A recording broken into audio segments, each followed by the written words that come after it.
Hai teman-teman, aku punya info menarik nih. Di sini kami akan membahas tentang sistem kardiovaskular, yang di dalamnya terdiri dari darah, jantung, pembuluh darah, dan darah. Oke teman-teman, kita akan masuk ke bagian A, yaitu darah. Darah adalah cairan dalam tubuh yang digunakan untuk membawa oksigen yang dibutuhkan oleh sel-sel ke seluruh tubuh. Darah juga memasuki nutrisi ke jaringan tubuh, mengangkut produk sistem metabolisme, dan mengandung bahan pembangun sistem, kekebalan yang melindungi tubuh dari berbagai penyakit. Selanjutnya kita akan melihat di sini fungsi-fungsi darah. Yang pertama, untuk mengangkut oksigen. Yang kedua, untuk membawa sel-sel makanan. Yang ketiga, untuk membawa air ke seluruh tubuh. Yang keempat, untuk mengangkut karbon dioksida atau oksidasi. Yang kelima, membawa hormon ke tempat tujuannya. Yang keenam, untuk mengangkut sisa-sisa metabolisme sel atau ekresi. Yang ketujuh, berfungsi untuk menjaga kestabilan suhu tubuh. Yang kedelapan, membantu proses penyembuhan luka. Yang kesembilan, berfungsi untuk membasmi bakteri atau kuman. Oke teman-teman, sekarang kita masuk ke dalam komponen darah. Nah, komponen darah ini ada 4 komponen, yaitu yang pertama plasma darah. Plasma darah ini mempunyai warna jernih kekuningan. Plasma darah cenderung tersusun atau 92% air, 0,9 mineral, dan 0,1% bahan organik. Pada protein plasma darah juga terdiri dari albumin, fibrinogen, dan globulin. Zat-zat lain yang juga terlarut dalam plasma darah antara lain sari makanan, mineral, hormon, antibodi, dan zat sisa. Yang kedua di sini ada sel darah merah. Sel darah merah atau eritrosit merupakan komponen utama dari sel darah. Sel darah merah mempunyai bentuk titik dengan kedua sisi yang cengkung berada pada bagian tengah. Warna merah yang berada pada eritrosit ini disebabkan karena di dalamnya terkandung hemoglobin. Fungsi dari eritrosit ialah untuk bisa mengikat oksigen. Yang ketiga di sini adalah sel darah putih. Sel darah putih atau limfosit ini mempunyai inti, namun dia tidak mempunyai bentuk yang tetap atau fleksibel. Fungsi dari sel darah putih ini sebagai pemakan bibit-bibit penyakit dan juga benda asing yang masuk ke dalam tubuh kita. Yang keempat ada keping darah. Keping darah atau trombosit ini mempunyai bentuk yang bulat dan kecil. Keping darah merupakan salah satu dari komponen darah yang mempunyai peran penting dalam sebuah proses pembekuan darah. Pada saat terjadi luka, maka keping darah atau trombosit ini yang akan menutupi pembuluh darah yang rusak dan dengan cara membentuk jaring-jaring seperti benang fibrin, dan juga trombosit ini juga berguna untuk melawan infeksi yang disebabkan oleh virus dan bakteri yang dengan memakan atau menghilangkan virus atau bakteri yang ada. Selanjutnya kita masuk ke bagian ketiga, yaitu eritrosit. Eritrosit berasal dari eritro, yaitu merah, dan sit, yaitu sel. Eritrosit adalah istilah yang digunakan untuk sel darah merah. Jumlah eritrosit manusia itu berbeda-beda ya. Untuk pria dewasa sekitar 4,7 sampai 6,1 juta per mikroliter, dan untuk wanita dewasa jumlahnya sekitar 4,2 sampai 5,4 juta per mikroliter, dan untuk anak-anak normalnya memiliki 4 sampai 5,5 juta per mikroliter. Lalu untuk reproduksi eritrosit itu sendiri ada sekitar 2 juta eritrosit diproduksi tiap detik. Dan memang sudah harus seperti itu karena pemecahan eritrosit pada tubuh manusia itu juga cepat. Jadi ini cara agar jumlah eritrosit itu tetap dalam rentang normal di dalam tubuh. Sekarang kita masuk ke fungsi eritrosit. Fungsi utama eritrosit adalah membawa oksigen dari paru-paru ke seluruh jaringan tubuh. Selain itu, eritrosit juga membawa karbon dioksida, produk limbah metabolisme ke paru-paru. Selanjutnya kita masuk ke bagian keempat, yaitu platelet atau trombosit. Di sini kita sebut saja trombosit. Teman-teman pasti bertanya-tanya apa sih itu trombosit? Jadi yang dimaksud dengan trombosit itu adalah sel dalam darah yang berbentuk seperti cakram dan penting untuk koagulasi. Trombosit menempel pada permukaan yang tidak rata atau rusak sehingga menyebabkan oklusi hingga terjadinya pembekuan darah. Setelah mengetahui apa itu trombosit, selanjutnya kita masuk ke fungsi trombosit. Fungsi utama trombosit adalah untuk mengendalikan peredaran darah dalam tubuh. Berikut adalah cara kerja trombosit dalam proses pembekuan darah. Yang pertama, pembuluh darah akan mengirimkan sinyal ketika mengalami kerusakan. Yang kedua, saat sinyal diterima, trombosit akan bergerak menuju pembuluh darah yang rusak. Yang ketiga, setibanya di area pendarahan, trombosit akan saling berkumpul dan membentuk gumpalan untuk menghentikan pendarahan. Ada juga gejala dan penyebab trombosit. Yang pertama yaitu gejala dan penyebab trombosit rendah.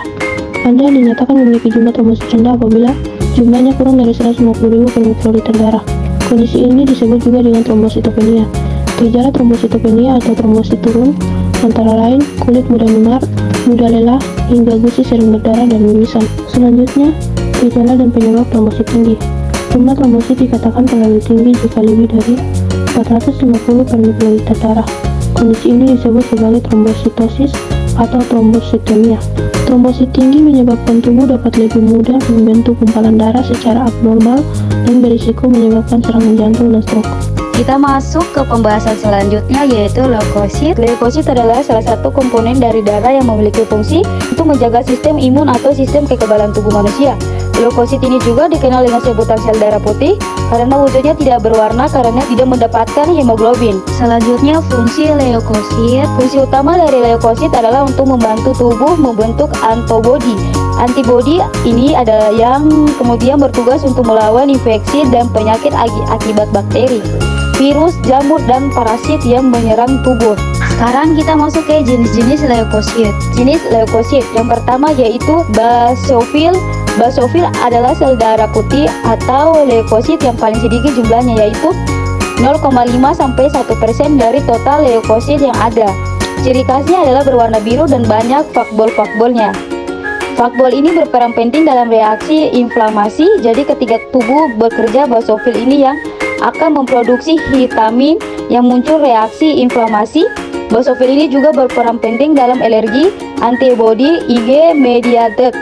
Yang kedua ialah eosinofil. Jika basofil berwarna kebiruan, maka eosinofil kali ini berwarna kemerahan. Jumlahnya 1-3% dari penting dalam melawan parasit.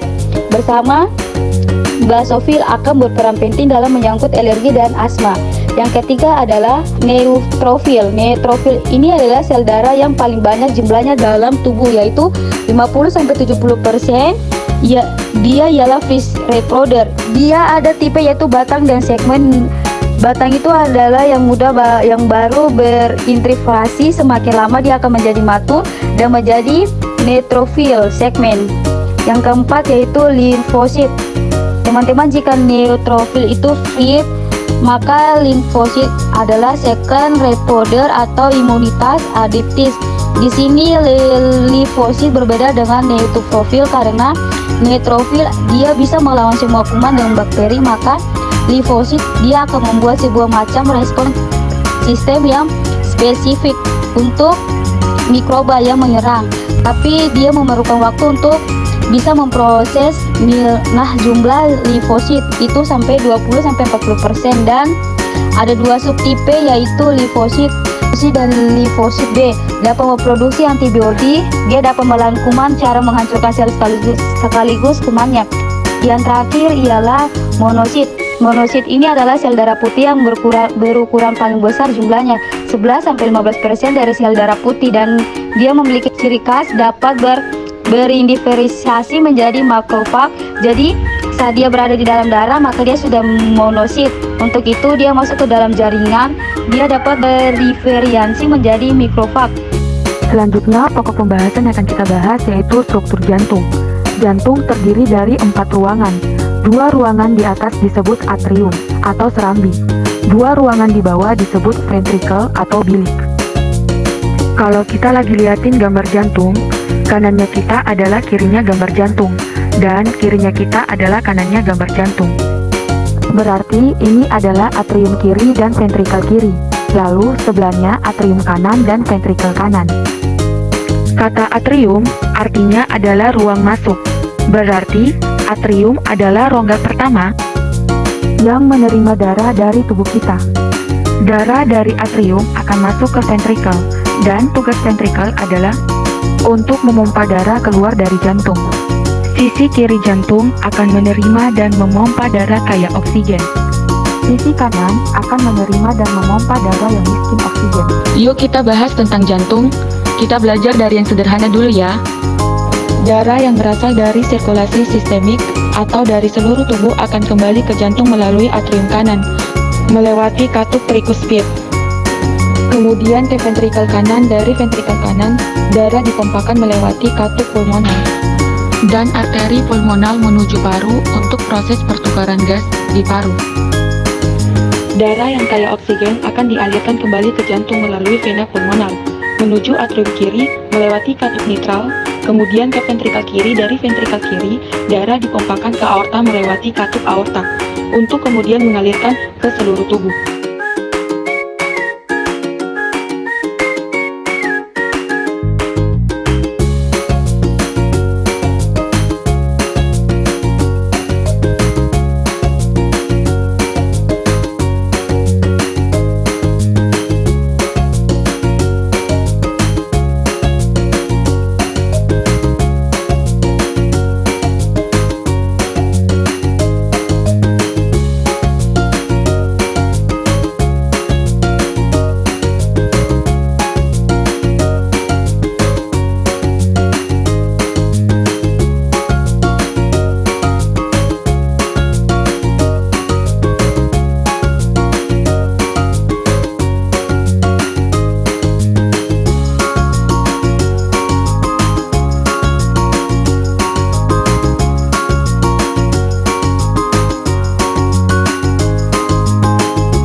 Selanjutnya, pembuluh darah dan darah.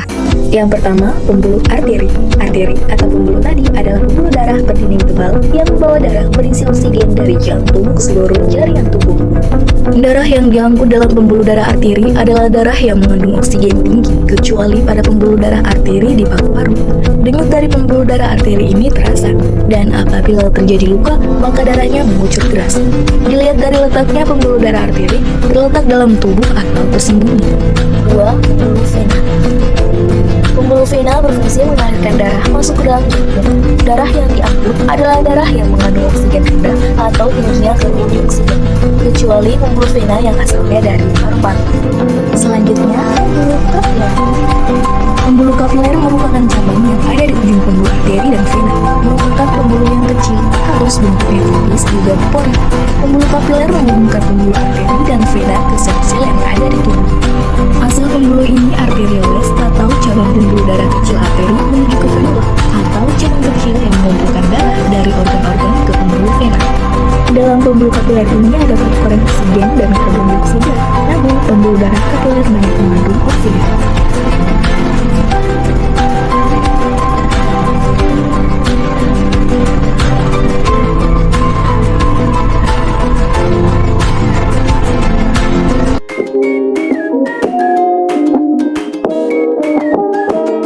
Prinsip sistem vena. Pembuluh vena terdiri dari dua jenis, yaitu vena tubuh dan vena paru-paru pulmonalis. Berbeda dengan fungsi vena tubuh, fungsi vena pulmonalis yakni membawa darah dengan kandungan oksigen yang tinggi dari paru-paru ke jantung. Sistem vena membantu darah kembali ke jantung dari berbagai bagian tubuh. Vena memiliki katup unidireksional untuk mencegah aliran darah kembali.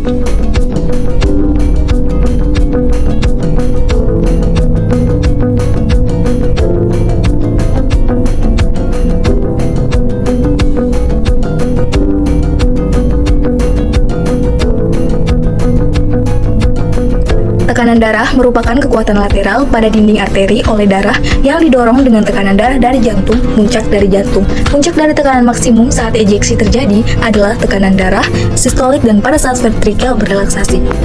Tekanan darah merupakan tekanan yang ditimbulkan pada dinding arteri ketika darah tersebut dipompa oleh jantung ke seluruh tubuh. Semakin tinggi tekanan darah, maka semakin keras jantung itu bekerja. Darah yang tetap dalam arteri menimbulkan tekanan diastolik, atau minimum rata-rata tekanan darah normal biasanya 120/80.